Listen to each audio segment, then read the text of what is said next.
Now, if we go back to the Google Webmaster Guidelines, it does recommend that these days you should start your website URL with HTTPS rather than HTTP.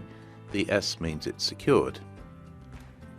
If you display an HTTP website within Chrome, you will now see this not secure warning. But if the same website is displayed using the HTTPS address, then you no longer see the warning sign. So this is an example here where this particular website, there is a secure and non-secure version.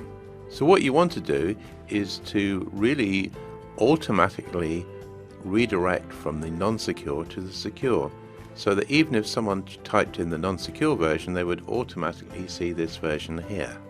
Now, providing you have the relevant technical skills, you can go and edit something called the htaccess file.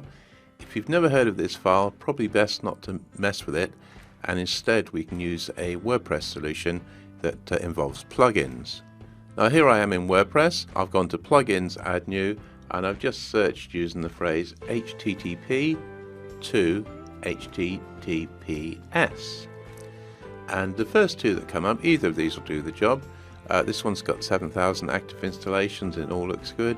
This one's got 100,000 active installations and all looks good. So you can use either one really. All you're doing with these is just simply doing an automatic redirect from the non-secure to the secure version.